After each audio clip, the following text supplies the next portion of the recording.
The Russian government staged a fun little experiment with democracy, but did it almost immediately turn into a corrupt authoritarian infighting, threatening to literally tear the country apart?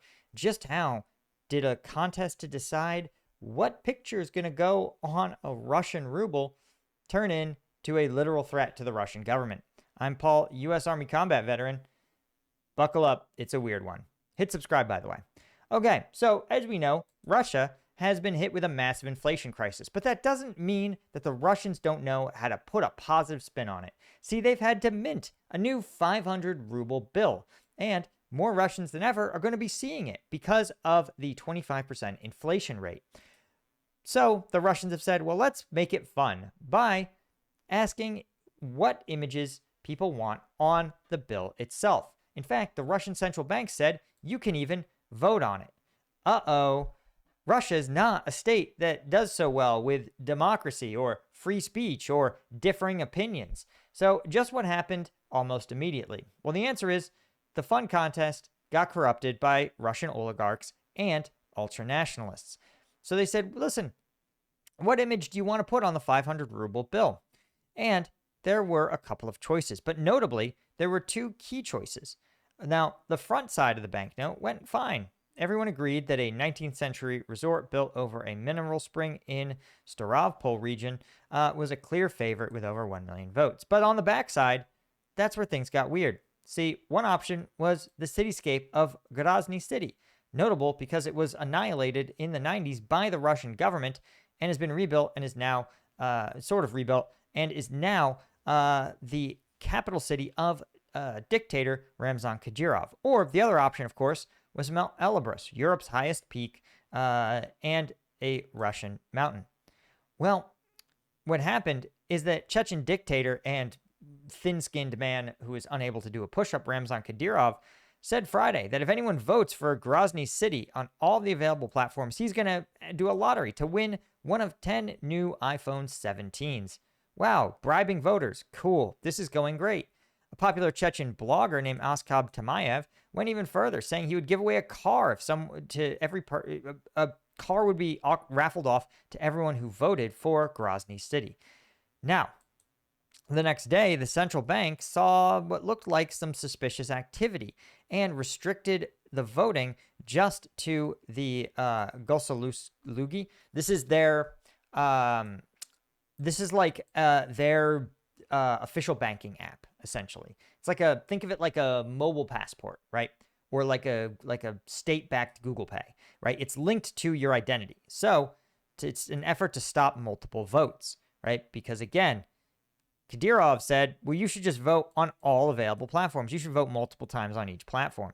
So then the central bank said, okay, one person, one vote. All right.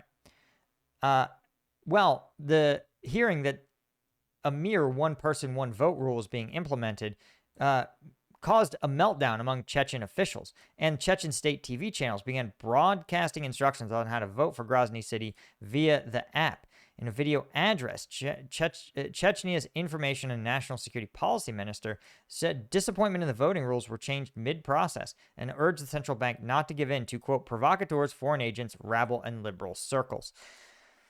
All because they said, hey guys, you have to vote on an official app because people are scamming it, obviously. Because the Chechens literally told them to do it.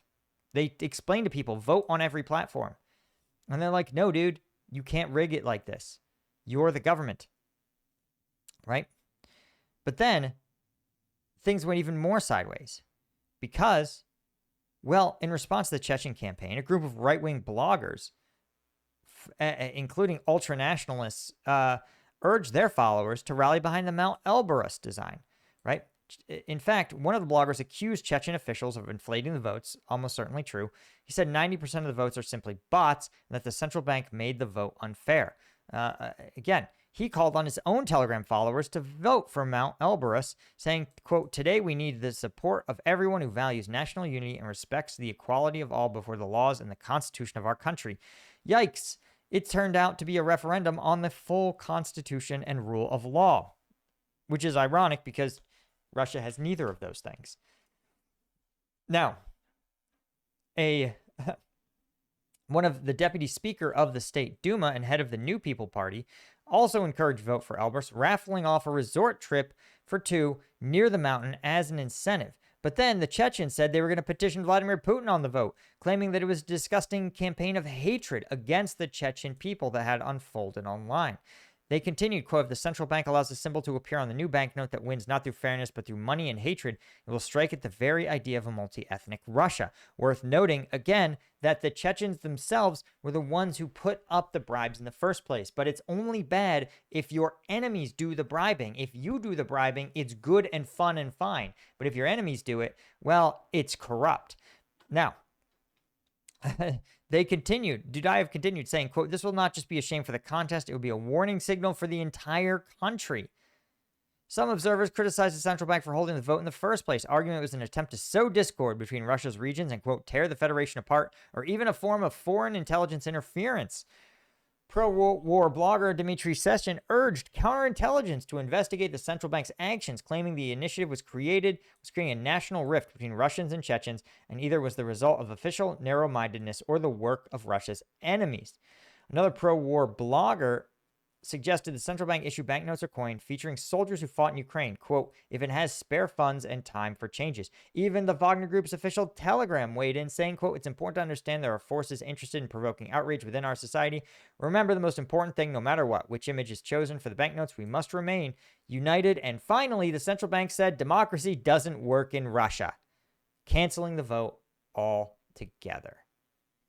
So what was also hilarious is that Russian social media is awash with memes and actually some pretty critical stuff, right? This is an example of a parody in which they said, hey, why doesn't the 500 ruble note, why don't we put on it Ramzan Kadyrov's 17-year-old son, which is notable because the 17-year-old son is the head of Chechnya's National Security Council and is also awarded like the Russian equivalent of like a Silver Star.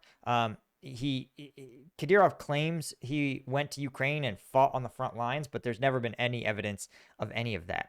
Kadyrov has claimed with some evidence that he has committed war crimes by beating Ukrainian prisoners, which is actually not the flex he thinks it is. So people are like, well, why don't we honor a true Chechen hero, the dictator's 17-year-old son who's been given a bunch of fake awards? Of course, they also put on Dmitry Medvedev, who's famously quoted saying, quote, there is no money, but hang in there, as a way to reassure the Russian people that even though they're broke, just keep hanging on, bros.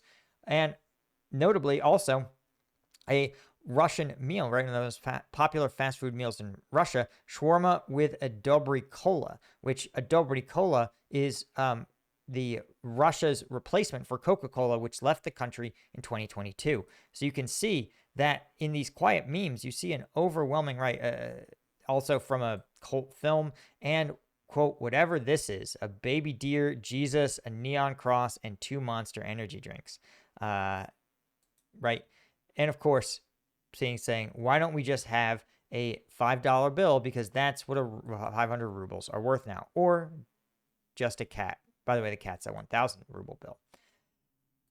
Now, the story here that I think is most interesting is that it shows that, one, you can see quietly within Russia, tensions are high, and even a incredibly boring routine event has Russians at each other's throats. But two, the Russian government is incompatible with democracy, right? You cannot have a rule by dictators like Kadyrov, by Chechens, by these pro-war ultra-nationalists. It's incompatible with a functioning democratic society. There needs to be a baseline level of respect for the opposition. There needs to be a recognition that both Chechens and Russians have, there also needs to be, as you can see, a process that people truly believe is fair, that individuals like Kadyrov aren't putting their fingers on the scale of these kind of processes. So it's actually a microcosm in both the failure of democracy as a concept and a reminder that it's not more than just